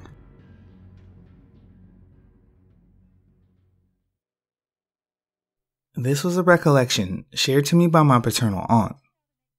This happened when she was a little girl. In the past, it wasn't uncommon for some Navajo families to be very large, 8 to 10 siblings on average. Being the youngest, she recalls that it was her and her older siblings' duty to herd the sheep to their summer camp in the mountains. The kids were sent on foot with the flock and sheepdogs. Many households had single cab trucks if they were lucky, so it would be unfair for the parents to take some kids and not the others. So only the parents rode in the vehicle and would await the kids at camp, hauling water and packing summer clothes and essentials such as imperishable food items. The majority of the RAS didn't have running water or electricity, and no paved roads at all. She said it took a little under 2 days to walk on foot all the way to their sheep camp if they took a shortcut through a canyon. On the first day, the sun is beginning to hang low in the sky and they decide to make camp. She explained that back then, there were many hogans scattered across the res that didn't have permanent inhabitants. They were built with the same intentions as the reasoning behind hunters' cabins, to temporarily provide shelter for hunters, or in this case, sheep herders. She said that these hogans often had corrals for wary shepherds to house their sheep or livestock for the night and continue on their way the next day. Ranchers and locals would upkeep these safe houses sporadically. She remembers clearly being instructed by her mother which hogans were meant for that purpose, and the ones that had people die in them and were off limits, making them uninhabitable according to Navajo tradition. In place of a door, there was a tattered, moth-eaten blanket hanging from the doorframe. On the inside of the east-facing entrance was a plyboard. It was meant to be leaned up against the doorway and prevent wild animals from entering when occupied. Her older brothers gathered wood and started a fire. The smoke went up the stovepipe in the center of the hogan. She remembers everyone being fatigued and tired after a long day's march. The dirt floor provided a familiar and comforting smell. They laid their sleeping bags out. The plywood board was put up against the doorway. The brothers found long logs to leverage against the board. Staring at the smoke escaping through the smoke hole, she could see the stars and the dark night sky. The smoke hole was unusually eroded away, making it seem wider than typical smoke holes. The dirt piled on the ceiling of the hogan was probably eroded by wind and rain, not being maintained regularly, just packed down with fresh mud. The fire was just embers now. As she was drifting off to sleep, she said the sheepdogs that had accompanied them just started going crazy outside, howling and barking. She hears the thudding of a horse running around the hogan. She is startled by a loud thud up against the board at the entrance, but the brothers had braced the doorway correctly and it doesn't give out. Then she hears a thud on top of the hogan roof. Dust and debris begins falling from the old-fashioned hogan roofing under the weight of whatever was walking on top. Her older brother, who was closest to her, whispers in Navajo to close her eyes. She said curiosity got the best of her and she kept them open. rocks the size of gravel started falling down the stovepipe. The skinwalker was deliberately throwing heavy rocks down the stovepipe, making loud metal scraping noises as they fell into the Hogan's fireplace. In the dark, her eyes dart from the low glowing embers of the fire, upward, following the deep blackness of the stovepipe and out the smoke hole. There were no glowing eyes, as she would have expected, just the silhouette of the head and torso of the skinwalker peeking in. She described it as having ears on top of its head like a coyote or dog, but the ears weren't of the canine variety. The ears were elongated and pointy. In the darkness, she said they looked like donkey ears, but were positioned on a coyote-like head. She spent a few moments frozen and staring at the creature, never having seen anything that resembled it in nature. It was unaggressive and only watched them for a while, eventually dismounting from the roof, and the familiar thuds of horse hooves off into the distance. The dogs howled and whined after it, but they never left their post at the sheep corral.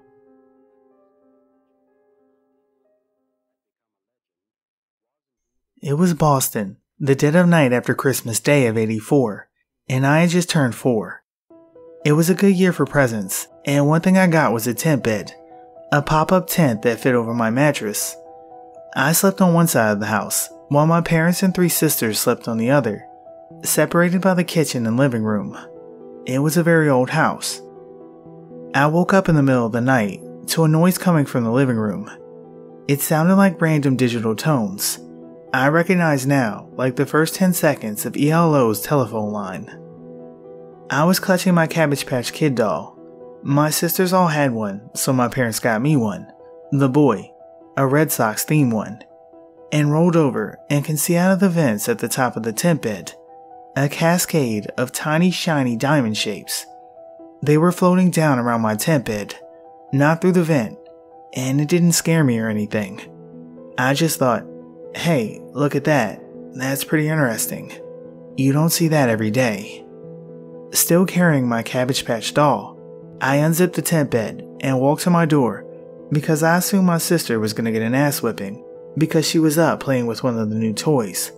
Specifically, I thought she was playing with a Monkey See Radio Shack calculator she got that made noises. When I got to the threshold, I saw, standing in the kitchen about 5 feet in front of me, a 3-foot tall humanoid blue creature. It looked like it was made of modeling clay. It was holding my mom's ancient copy of The Joy of Cooking. It was open, and it appeared to be reading it. Then, it looked directly at me, and its mouth went round like an O, I assumed in surprise. I immediately noped the fuck out and jumped back into my tent bed, clutching the Cabbage Patch doll tightly. I was completely terrified and just stayed like that until I eventually fell asleep. Nothing happened like that before or since, and I remember it like it was yesterday.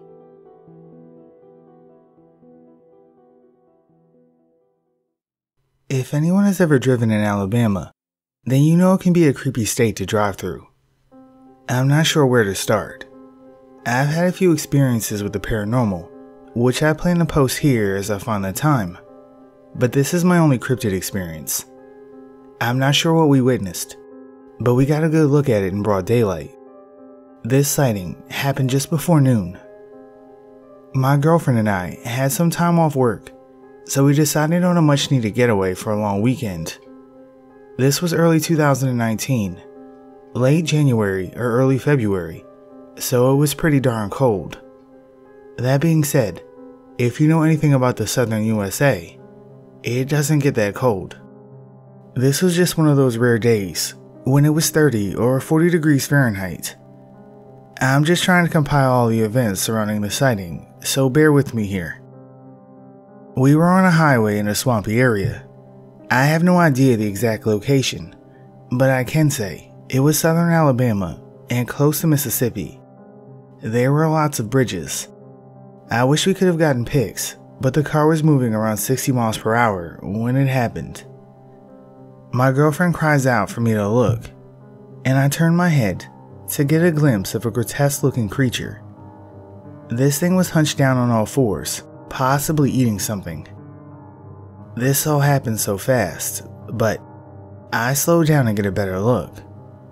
All of a sudden, the thing stands on 2 legs and has a humanoid figure, all except the head. The head was goat-like, but it had the body of a man. There were horns, and overall, the head resembled that of a light-colored goat. The creature started back toward the woods, and we continued with our trip, but we couldn't stop talking about what we had just witnessed. I cannot be 100% sure of what we saw. This all happened so fast. My girlfriend swears it was a man with a goat head, and I'm certain that I saw the same thing. If anyone has any insight into cryptids of this type, or a similar sighting, I'd be glad to hear.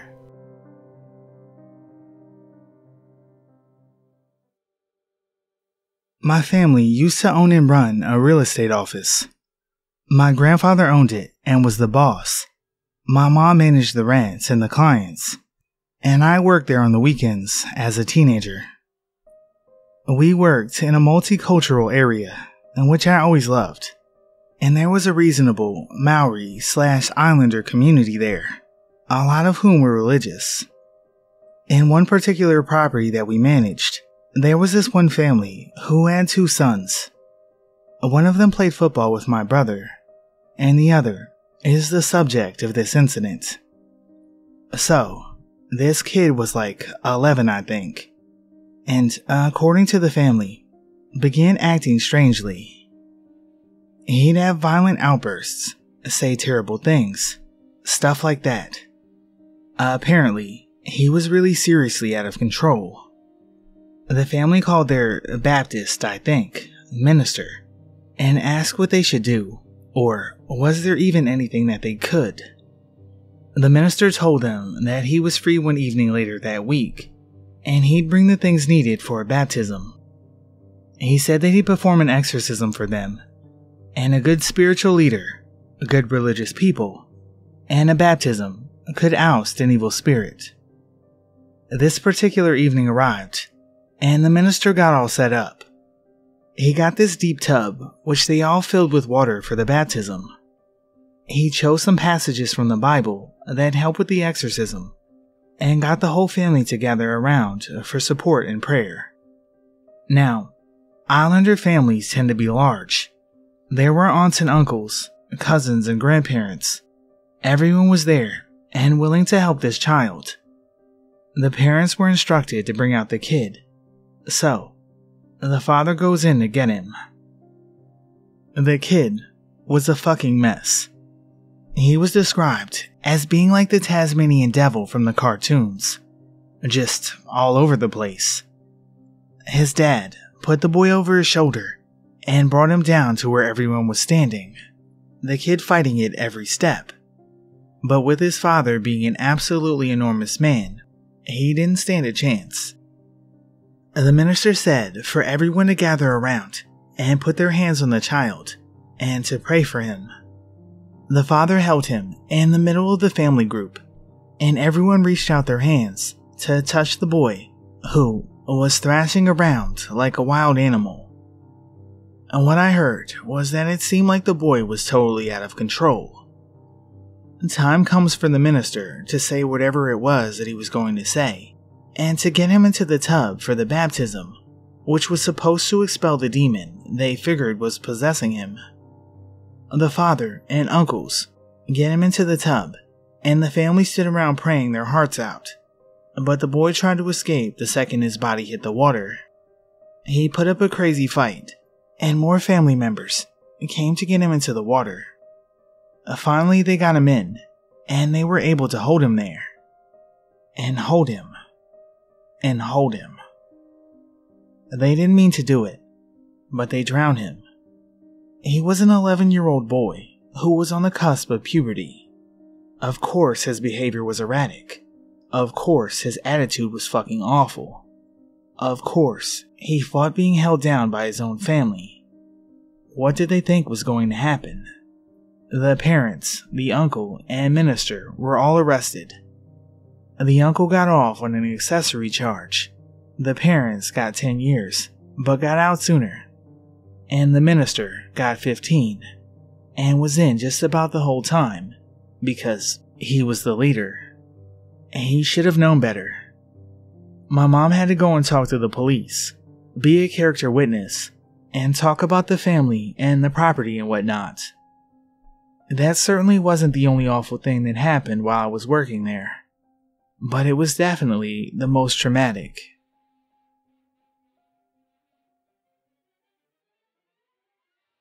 So, it's about 10 a.m. at the time of writing this. I couldn't sleep at all last night. I live in a small town of a few hundred people in the middle of nowhere in northern India. It's surrounded by a huge forest on the western side and farmlands on the other three. My house is positioned on the southeastern corner of the village. So, last night at around 2 a.m., I was awakened by this blood-curdling scream coming out of the east. I think it was loud enough to wake our entire village, though I haven't talked to anyone about it yet. This scream sounded like nothing I'd ever heard, like a mix between a scream and a howl. Mind you, there are no animals in our area except for some stray dogs and a few wild boars. This scream was loud enough to give me goosebumps. I quickly turned off all of my lights and looked out of the window which faces the south. And that's when I saw it. About 100 meters away from me. It looked like a canine-like creature running on two legs. Its fur looked silvery white under the moonlight. It was running at very high speeds and crossed from where I saw it into the forest in about 30 seconds. But in the middle of its journey, when it was closest to my home, it stopped for a few seconds and looked in my direction. I'm still not sure if it was looking at me or something else. One thing that I've been thinking about is how slowly its legs moved, yet how fast it ran. This could only mean that this creature was very big, at least 10 feet tall. I'm terrified right now, as my village has this saying that we should never look outside of our windows at night, as evil spirits might see us and come into our lives. Edit. I asked around my neighborhood, and many people were woken by that scream. An older guy told me that the creature is a Rakshasa, which is some kind of demon. I've only been here 6 months, and several people told me hearing screams is a regular occurrence here, and the Rakshasa will haunt whoever it lays its eyes on. I'm scared as fuck right now. I'm going to install CCTV cameras around my entire house.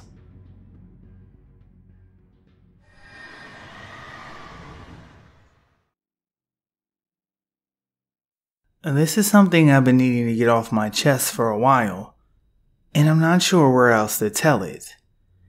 A few years back, after my junior year of high school, I was working a summer job, making enough money where I could support myself for a few days if needed. At the time, my parents decided they wanted to take a trip to the beach for their anniversary, leaving me home by myself for a week, which was fine by me. The time came and they left, leaving me and my dog to fend for ourselves. I should add, it wasn't uncommon to hear footsteps or things moving on their own, as I've lived next to a graveyard all my life, and I just took it as that's how things were. About 3 days had passed since they had left, and I had just gotten off of work, and the sun was starting to set by the time I got home, and it was pretty much dark outside. The first thing I noticed when I pulled into the driveway was that I could see light through the window of my living room, which I thought was odd. But when I walked into my home, I realized every single light in my house had been turned on. I didn't think much of it. I looked through the house and turned them all off, leaving only my living room and kitchen light on. And that was when I noticed that my dog wasn't laying in his bed as he usually was. Instead, I found him underneath the cabinet in my bathroom, shaking to the point that I thought he was sick. But he calmed down and came out when he saw me. And like I said, a little activity in the house was not uncommon. So, I just thought it was a strange occurrence and shrugged it off. At this point, it's really dark out, and it started pouring down rain. I had to go pick up dinner from somewhere, so I went and got Sonic, and when I headed back, I nearly forgot about what had happened earlier. But sure enough, when I pulled back into the driveway, all the lights were on again. But this time, when I stepped foot into the house, I was hit by this overwhelming stench. A smell so foul and pungent, it made my eyes water immediately. And that should have been my telltale sign to get out of there as soon as I could. But I didn't. I sat my food on the counter by the door and went to find my dog, who was lying in the corner of the room, seemingly stressed to the point that he had threw up on the floor. I quickly got him on his chain and out of the house, and got to cleaning up the mess. At this point, the smell had only gotten worse, and I had this terrible feeling of fear that I can't describe. I finished cleaning the mess up and realized that I should probably turn the lights off, so I started in the bathroom, into my father's room, and then my room. Nothing eventful had happened, but when I got to my mom's room, I had this feeling like something was staring at me. I looked around and looked out of the windows, but there was nothing there. So, I turned around to leave the room, and that's when I saw it. This awful, decayed, or burnt-looking thing was standing right where I'd come from, in the middle of the hallway, outside my mom's room. I froze in fear and just stared directly back at him. Its eyes were almost human, but way too sunken back, and I could see what looked like dark, charred skin hanging from its face. I have no idea how long we stared at each other, but suddenly, I turned around and tried to run, but there was nowhere to go. But when I turned back, the thing was gone, and the lights in the living room had turned back on. I remember just sitting in the floor in tears, just staring at the spot where the thing had stood. I must have sat there for about 10 minutes, and before sprinting out of the house, grabbing my dog, and staying in my truck the entire night. By the time we went back in, the sun had come back up, and things seemed like normal.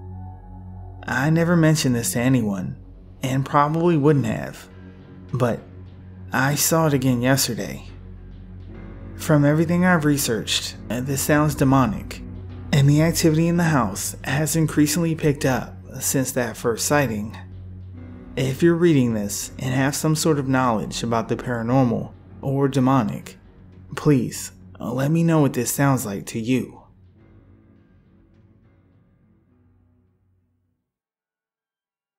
My wife and I are both very sensitive to energies that most people around us are not. We've each had our share of far-out paranormal encounters separately, and since we've been together, it's been one hell of a ride that just seems to get more far out as time goes on. Backstory: while we were building our house, we were living in a large wall tent on our property. It was pretty large for a tent, almost 400 square feet, so you could easily walk around in it. It had our full-size bed on a bed frame in there, a kitchen area, and a table with several chairs. It even had a canvas drop cloth as a floor, so we weren't walking around in the dirt. And I had the sides folded in and weighted down all the way around, as well as staked down to keep any critters out.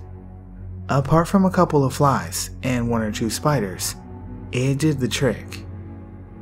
At the time, I was doing freelance handyman and repair work during the day and building our house in the evenings. And on the day of this incident, I was finishing up work on a house that had bad juju written all over it. I could feel the negative energy from the curb the first time I pulled up to the house to meet the owner. And walking through the door, the feeling intensified. But it wasn't absolutely overwhelming. And what can I say? We really needed the money. I had lost part of a thumb a week earlier in an accident working on the house, and had an upcoming surgery to get it stitched up, and to get the bone properly covered, and we didn't have insurance. Money was more than tight. Besides, I felt comfortable in my abilities to keep the negative energy at bay while I did whatever work had to be done and get the hell out of there. Anyway, I'm getting off topic. After a couple of weeks of working there, by the way, no one was living there at the time, the regular things that you would expect to happen in a high energy place happened. Lights flipping back on right after I turned them off, doors slamming shut behind me while I'm walking down the hallway, or opening for me as I'm reaching for them. The kind of stuff that's pretty much just meant to get a rise out of you. And the more I played it cool, the more intense it got. Eventually, I get to the last day, when, over the phone, the owner hinted at stiffing me for the bill, and I was packing up all my gear. I guess it was evident that I wasn't planning on coming back, because the activity in the house was extremely low, virtually non-existent, except for the same dense negative energy that was always there. But now more than ever, I felt like I was being watched.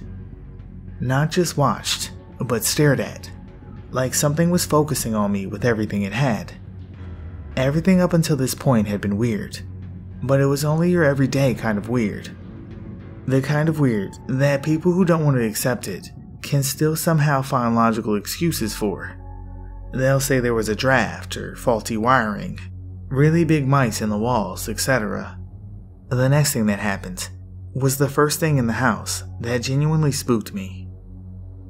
As I walked through the living room to the front door to leave for good, tool bucket in hand, I passed the only hallway in the house on my right. As I looked down the hallway to double check that I had turned off all the lights, I saw something that I didn't want to believe. At the end of the hallway, about 20 to 30 feet away from me, sat a huge black dog. Its head was following me as I walked past the hallway. When I say huge, I mean massive, like my head would have fit inside of its mouth.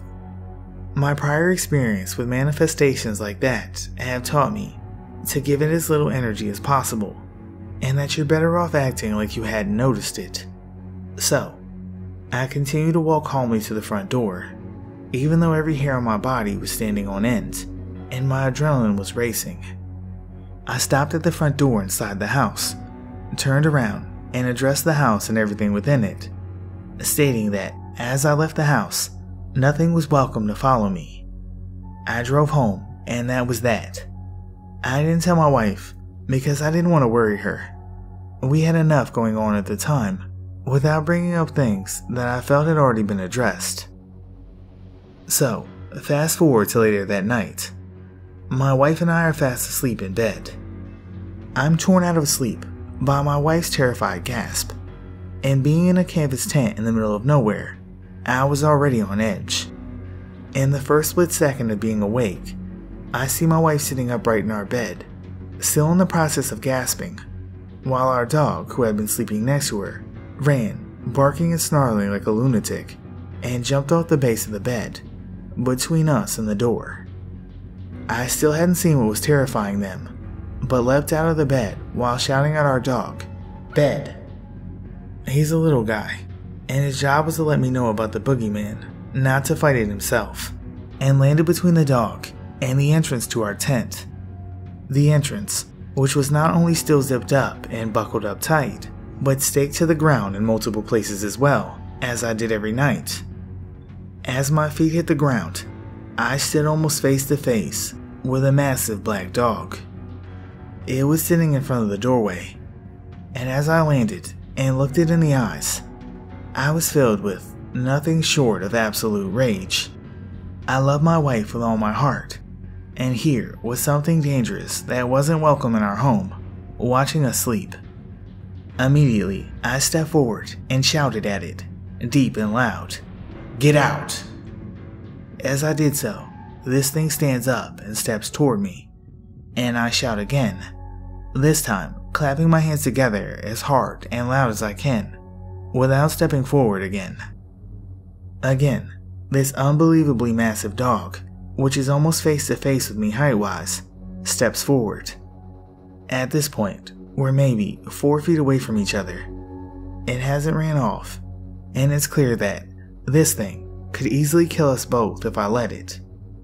I lunge forward and come down as hard as I can with my right fist, aiming to kill it, aiming between the snout and right below the eyes.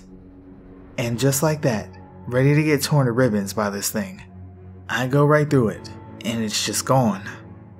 I'm completely shocked and spin around to see if, somehow, it slipped past me to my wife and dog. Then, I unzip the very bottom of the front of our home, rip the stakes from the earth, and run a few steps out into the night, looking every direction for the thing. The moon is out, and I've got excellent night vision, but I can't see any sign of it, and nothing is moving. I can't smell it, nothing. So, after a minute, I run back inside to make sure my wife is okay. She's still sitting straight up in bed, eyes wide open, but she's okay, and the dog is tense as hell. I finally felt my thumb screaming in pain and pouring blood at this point. The bone was still exposed, waiting for surgery, and the heavy bandage had gotten knocked off at some point. My heart rate is calming down, and I asked her what she saw while I'm trying to stop the bleeding again with paper towels. Now, we're both extremely logical people, despite all the weird shit we've seen. No matter how much paranormal stuff you've seen, you can't fall down the rabbit hole, and it's still safe to assume that the vast majority of weird shit you experience can be explained logically, and that's the way we both view it. But when I asked her what she saw, and before telling her what I saw, she looked me dead in the eyes and said that it looked like a werewolf was sitting in our doorway watching us. I don't believe in werewolves, but I know for a fact that we both, individually, identified an unbelievably massive canine in our home, 10 feet from the foot of our bed, and we both saw it vanish in the thin air. I know our dog saw something that he identified as a threat. There were no tracks anywhere around our tent the next morning. I looked as soon as the sun came up. Even if there had been tracks, we live in the middle of nowhere, in the desert. There aren't any wolves. There are occasionally stray dogs and coyotes, but everything is on the small side. The only description that has consistently came to my mind since then has been a hellhound, but I can't seem to find any similar stories online. Anyone with any thoughts, feel free to chime in, and I'll answer any questions I can.